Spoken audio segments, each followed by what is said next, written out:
Good morning friends. स्वागत है आपका हमारे यूट्यूब चैनल जीएस कैप्सूल में। आई होप आप सभी लोग अच्छे होंगे और आपकी तैयारी अच्छी चल रही होगी। फ्रेंड्स, अगर आप लोग चैनल पर नए हैं तो रेगुलर एग्जाम अपडेट और करंट अफेयर्स और विभिन्न परीक्षाओं के स्टडी मटेरियल के लिए चैनल को सब्सक्राइब कर लीजिएगा।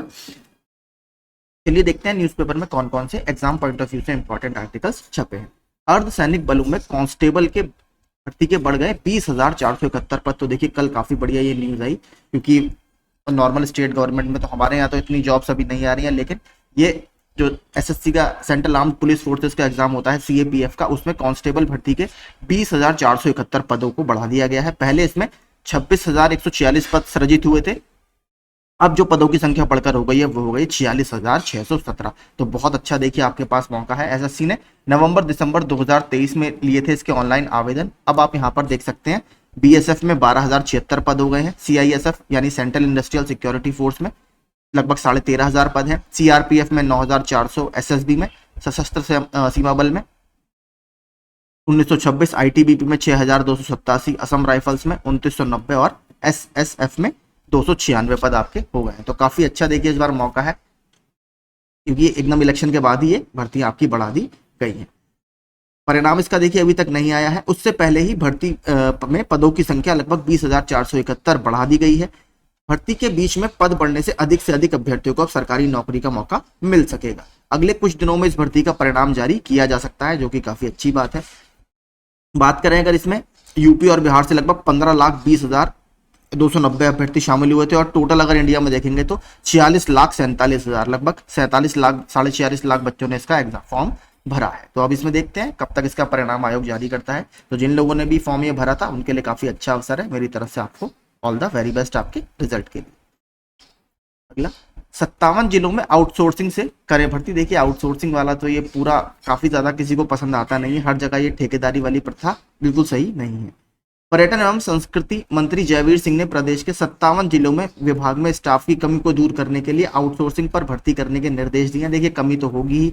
आपने कल देखा होगा लगभग 12,500 पदों का अधियाचन उत्तर प्रदेश लोक सेवा आयोग ने वापस भेजा है, क्योंकि उसमें विसंगतियां हैं। जब आपके अधियाचन में भेजने में ही इतनी विसंगतियां हैं, उसके बाद वो कागजी कार्यवाही में उलझा रह जाता है।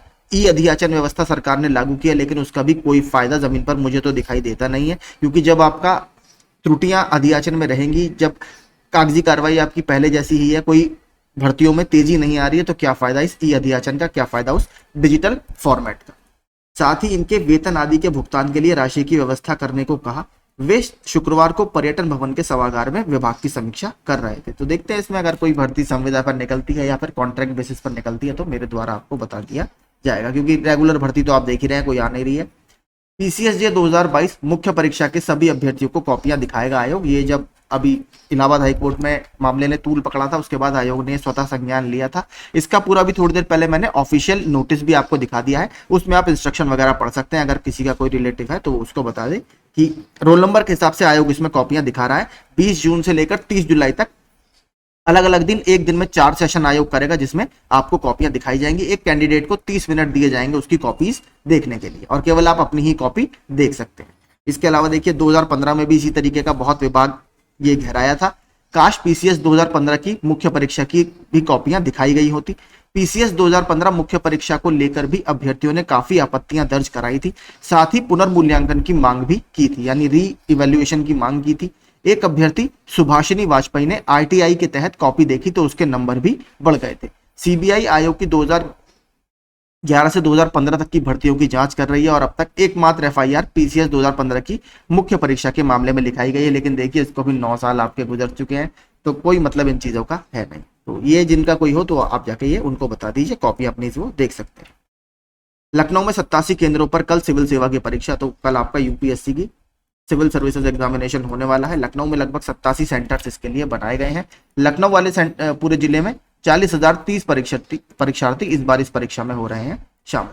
संघ लोक सेवा आयोग की सिविल सर्विस प्री परीक्षा 16 जून को 87 केंद्रों में होगी। इसमें 40,030 अभ्यर्थी शामिल होंगे। शुक्रवार को जिलाधिकारी सूर्यपाल गंगवार ने परीक्षा की तैयारियों की समीक्षा की। शासन स्तर से इस परीक्षा के लिए कमिश्नर डॉक्टर रोशन जैकब समेत 5 आईएएस अधिकारियों को नियुक्त किया गया। तो यूपीएससी का तो आप जानते ही हैं इनका परीक्षा काफी बढ़िया सुचितापूर्ण तरीके से संपन्न अपनी कराते हैं। और सबसे अच्छा मुझे इनका लगता है, देखिए ऑफलाइन मोड में एग्जाम कराते हैं अभी भी, लेकिन तब भी आप देखेंगे 15 से 20 दिन में आज की डेट में ये रिजल्ट जारी कर देते हैं प्री परीक्षा का, जो कि बहुत बड़ी मैं बात मानता हूँ। लेकिन उनका अपना एक लेवल है, स्टाफ की कमी नहीं है, सारे लोग काफी अच्छे स्टाफ उनका है, तो इस वजह से कोई दिक्कत होती नहीं। बाकी हमारे यहाँ तो अपनी बिल्डिंग तक नहीं है यूपी ट्रिपल एससी के पास, बाकी तो आप कार्य प्रणाली तो देख ही चुके हैं। पहली पाली में वही 9:30 से 11:30 आपका जीएस का पेपर होता है और 2:30 से 4:30 सी सेट का एग्जाम होता है। तो कल जब आएगा तो आपको मैं एग्जामिनेशन पेपर भी दिखा दूँ। एनटीए ने ग्रेस अंक देने का फॉर्मूला नहीं बताया, तो देखिए ये लगातार तूल पकड़ता जा रहा है और इसमें इन्होंने ये कहा है जिनको ग्रेस अंक दिए हैं उनको री एग्जाम देने का मौका मिलेगा या उनका एग्जाम दोबारा कराया जाएगा। तो ये भी काफी ज्यादा मामला, अब क्योंकि सुप्रीम कोर्ट में मैटर है, बार बार वहां से सरकार को निर्देश दिए जा रहे हैं कि इसमें आप क्लैरिफिकेशन दीजिए। एनटीए की ओर से नीट के रिजल्ट की घोषणा के बाद से ही शिकायतें शुरू हो गई थी। 4 जून को नीट यूजी 2024 के नतीजों की घोषणा के बाद से ही छात्रों, अभिभावकों और विशेषज्ञों ने रिजल्ट अप्रत्याशित होने की शिकायत की, क्योंकि बहुत ज्यादा मार्क्स, जो फुल मार्क्स होते हैं वो आ गए थे कैंडिडेट्स के। एनटीए ने पैनल छात्रों को क्लैट में इसी तरह की घटना के संबंध में 2018 के सुप्रीम कोर्ट के फॉर्मूले द्वारा स्थापित ग्रेस अंक दिए थे, लेकिन एनटीए ने ग्रेस अंक की गणना के लिए इस्तेमाल किए गए फॉर्मूले को साझा नहीं किया है। तो इसी पर देखिए विवाद है कि किस फॉर्मूले के तहत आपने ये मार्क्स कैंडिडेट्स को दिए हैं। अब देखते हैं इसमें आगे क्या होता है। तो यही देखिए आज के सारे इंपॉर्टेंट न्यूज आर्टिकल से। आज ज्यादा कुछ आया नहीं, वरना मोस्टली आते हैं आर्टिकल। बाकी आप लोग अपनी तैयारी देखिए, जिस एग्जाम की कर रहे हैं करते रहिए। ग्राम पंचायत अधिकारी का एग्जाम लगेगा, 5512 जूनियर असिस्टेंट का एग्जाम लगेगा, जिसके प्रैक्टिस सेट्स में आपको कवर करा रहा हूँ, तो वो आप जाकर प्लेलिस्ट में देख सकते हैं। बाकी आप लोगों का कोई डाउट हो तो आप कमेंट बॉक्स में कमेंट कर सकते हैं। Thank you so much.